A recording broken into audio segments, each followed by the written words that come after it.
법에 이렇게 명시적으로 상속세, 증여세 면제해준다는 그런 규정은 생전 처음 봤습니다. 자, 여러분, 오늘은 정말 좋은 금융정보 하나를 전달해 드리기 위해서 영상을 찍게 됐습니다. 자, 가뭄의 단비 같은 정말 좋은 꿀팁 정보입니다. 오늘은 좀 가볍고 즐거운 마음으로 끝까지 영상을 시청해 주시기 바랍니다. 끝까지 보시면 절대로 후회하지 않을 영상으로 생각이 됩니다.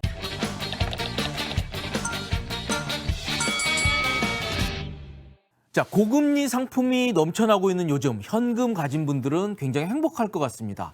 그런데 그분들 얘기를 들어보면 또 그렇지도 않다고 합니다. 금리는 분명히 올랐지만 너무 떼는 게 많다는 게 그분들 얘기더라고요. 우선 여러분들 예금 탈 때 세금 얼마 떼죠? 그렇습니다. 15.4%대입니다. 국세가 14%고요. 지방세 1.4%에서 15.4%를 예금 이자에서 원천 징수하게 돼 있습니다. 자, 그리고 이런 이자 소득, 배당 소득을 다 합쳐서 연 2천만 원이 넘게 되면 금융소득 종합과세에 해당이 됩니다. 자, 그리고 이 금융소득 종합과세에는 여러분들 많이 하시는 그 ELS가 포함입니다. ELS는 대개 뭐 2년치, 3년치 이게 조건이 충족되면 한꺼번에 이 이자를 받죠. 배당을 받습니다. 그런데 이게 다 이자 배당 소득에 포함이 되기 때문에 이게 ELS 타시는 분들은 금융소득 종합과세에 해당될 가능성이 굉장히 커집니다. 자, 물론 2천만 원 넘어서 금융소득 종합과세가 된다 그래서 반드시 세금이 늘어나는 것은 아닙니다. 그렇지 않은 경우를 제가 기존 영상에서 한번 설명을 드렸으니까 그걸 봐주시면 되고요. 하지만 이게 금융소득 이외에 뭐 다른 근로소득 같은 게 있다 그러면 이 금융소득 종합과세 되면 세금은 늘어나게 됩니다. 자, 그리고 더 큰 걱정이 있죠. 금융소득이 연 1,000만 원이 넘게 되면 이 금융소득에 대해서는 칼같이 건보료가 부과가 됩니다. 자, 그래서 이게 금리가 높아지면서 예금 이자도 높아져서 좋은 줄 알았는데 이것 떼고 저것 떼고 하니까 정말 남는 것도 없다. 이런 불만들이 많이 나오고 있습니다. 사실 그럴 것 같습니다. 자, 그런데 여러분, 이 이자 소득에 대해서 비과세하는 상품, 그래서 이 건보료도 전혀 떼지 않는 그런 금융상품이 있다 그러면 여러분들 믿으시겠습니까? 자, 여기서 이 금융 지식이 있는 분들은 이렇게 생각하실 겁니다. 아, 저 사람, 저 친구 지금 보험 얘기하려고 하는구나. 이 10년 이상 들면 세금 떼지 않는 저축성 보험 얘기를 하려고 하는 거 아니냐, 이렇게 생각을 하실 텐데 아닙니다. 자, 제가 지금부터 설명드리는 상품은 보험 상품 아니고요. 분명히 금융기관에서 드는 예금입니다. 그래서 이 보험회사처럼 이 사업비 떼는 것도 없고요. 뭐 만기가 되면 이자와 원금을 찾을 수 있는 그런 상품입니다. 뭐냐면 바로 이 상호 금융기관들, 이 신협, 그리고 단위농협, 수협, 새마을금고 같은 데서 운영하는 그런 예금들입니다. 자, 우선 근거 법부터 한번 보시죠. 자, 바로 저겁니다. 조세특례제한법 89조 3에 보면 저렇게 나옵니다.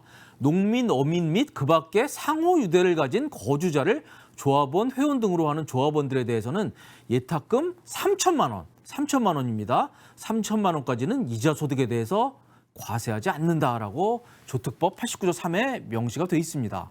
자, 우선 조심해야 될 게 거주자입니다. 거주자는 이 방송 보시는 아마 대부분들이 거주자일 겁니다. 이게 국적의 개념은 아니고요. 국내에서 경제 활동을 한다 그러면 거주자입니다. 자, 그리고 여기서 말하는 3천만 원은 원금 기준입니다. 이자는 빼고요. 자, 그리고 참고로 이렇게 금융소득을 얘기할 때는 항상 원금 기준이라고 생각하시면 됩니다. 제가 영상 올릴 때마다 같은 질문들이 댓글이 올라오는데요.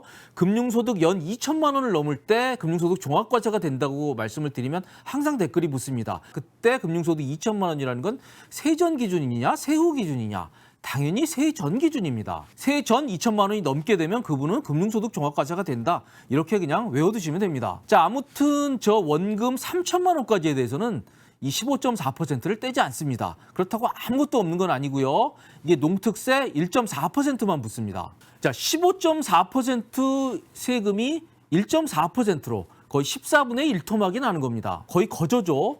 그래서 이런 비과세 통장의 경우에는 그냥 금리가 똑같다 그래도 이런 세제 혜택 때문에 무려 0.7%포인트 이 금리를 끌어올리는 그런 효과가 있다고 합니다. 자, 그럼 이런 상품은 어디서 가입을 할 수가 있느냐? 자, 이것도 법에 있습니다. 저렇게 5가지를 법에 열거를 하고 있습니다. 자, 우선 단위 농협들입니다. 자, 그리고 뭐 새마을금고도 있고요. 이 산림조합도 있고요. 그리고 수협도 있습니다. 그리고 뭐 저희 회사에도 있는데 신협도 있습니다.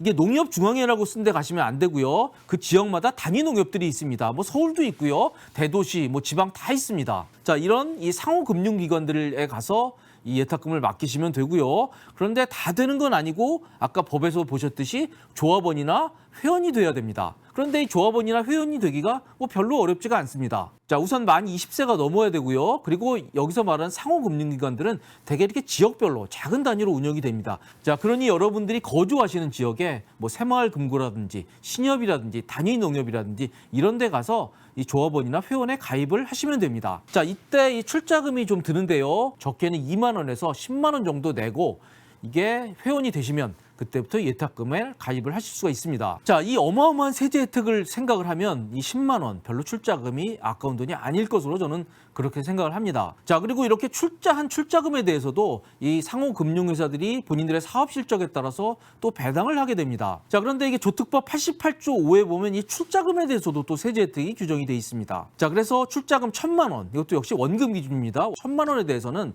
이게 사업 실적에 따른 배당에 대해서도 비과세한다라고 주세특례 제한법에 규정이 돼 있습니다. 자, 한마디로 꼭 먹고 알 먹고입니다. 이 상호금융기관들에 대해서는 출자하는 출자금 그리고 이 출자 이후 생기는 회원 자격으로 가입하는 예탁금에 대해서 각각 1,000만 원과 3,000만 원에 대해서 완전히 비과세한다고 세법에 규정을 하고 있습니다. 자, 그런데 이게 혜택이 계속되는 건 아니고요.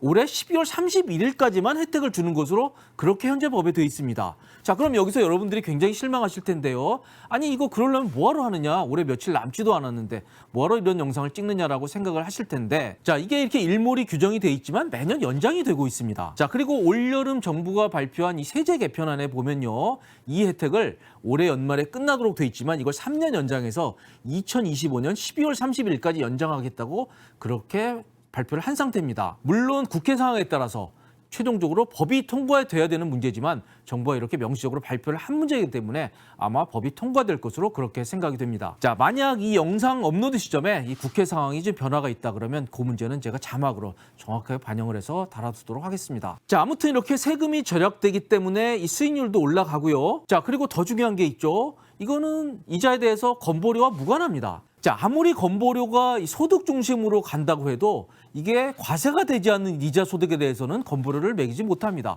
앞으로도 절대로 매길 수가 없습니다. 저 표에 보셔도요, 분명히 이 비과세 소득에 대해서는 이 건보공단에 아예 미통보 자료가 가지 않습니다. 자, 그래서 이렇게 건강보험료 걱정을 해서 은행에 예금을 맡기지 않고 이 저축성보험 가입하시는 분들 많죠. 10년 이상 가입을 하면 이게 비과세가 되기 때문에 이 저축성 보험 많이들 하시는데요. 제 생각엔 굳이 그러실 필요가 없을 것 같아요. 이 저축성 보험은 이 사업비를 적지 않게 뗍니다.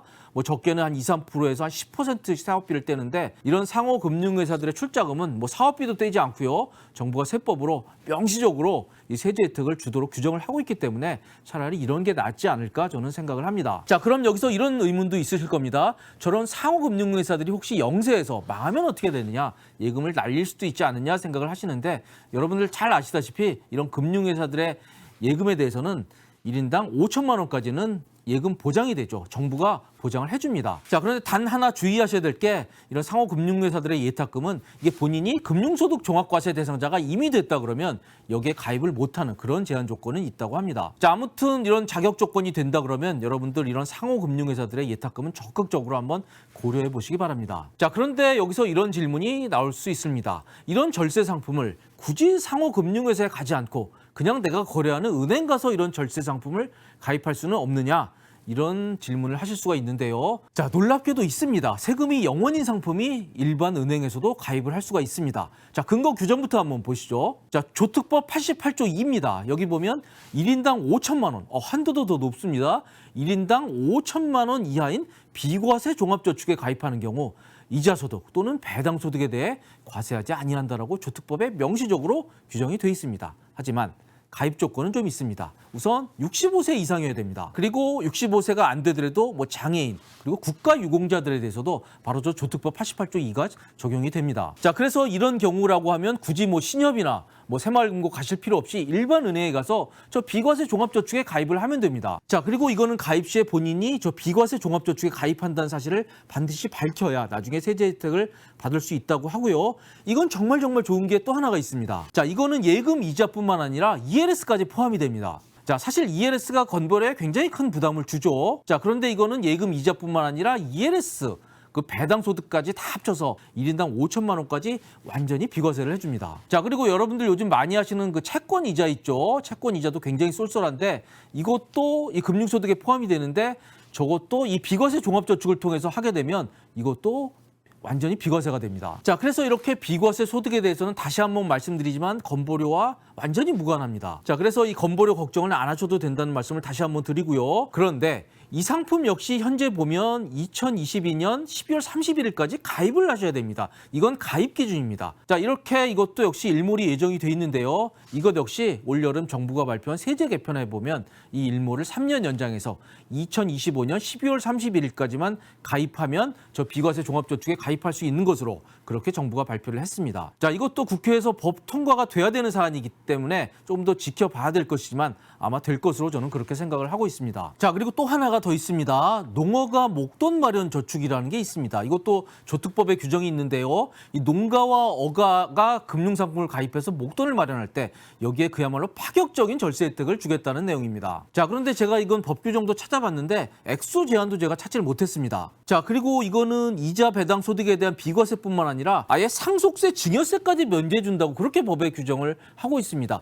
자, 저도 이런 관련법 여러 번 찾아보면서 공부하고 있는 사람인데요. 법에 이렇게 명시적으로 상속세 증여세 면제해 준다는 그런 규정은 생전 처음 봤습니다. 자, 아무튼 이게 농가와 어가들의 이 생계를 좀 도와주기 위해서 마련한 굉장히 파격적인 절세 상품으로 생각이 됩니다. 자, 이것 역시 가입 기간이 올해까지만 하도록 그렇게 현재 법에 돼 있습니다. 하지만 이것도 올여름에 정부가 세제 개편을 발표하면서 3년 연장하겠다고 그렇게 발표를 해놓은 상태입니다. 자, 여러분 생각보다 비과세 저축이 많다고 생각하지 않으십니까? 저도 오늘 컨텐츠 준비하면서 처음 안 내용들이 상당히 많습니다. 자, 여러분들 이 예금 상품을 가입할 때는 이 금리만 보지 마십시오. 항상 세금을 떼고 나서 최종적으로 쥐는 수익이 결국 가장 중요한 겁니다. 자, 따라서 이런 점들을 생각하면 여러분들이 오늘 제가 소개해드린 이런 절세 상품을 좀 적극적으로 고려해서 가입하시는 것도 이 본인의 재테크에 굉장히 좋은 방법이라고 저는 그렇게 생각을 합니다. 자, 그리고 이 금융소득에 대해서 나날이 이 건보료 부과가 확대될 예정인데요. 이렇게 이 절세 상품들은 건보료에 있어서도 매우 매력적인 혜택이 있기 때문에 한번 적극적으로 고려해 보시면 좋을 것 같습니다. 자, 저희는 지금까지 이 세법이 규정하고 있는 각종 비과세 절세 금융상품에 대해서 알아봤습니다. 지금까지 도움이 되셨다면 구독, 좋아요 부탁드리고요. 지금까지 시청해 주셔서 감사드립니다.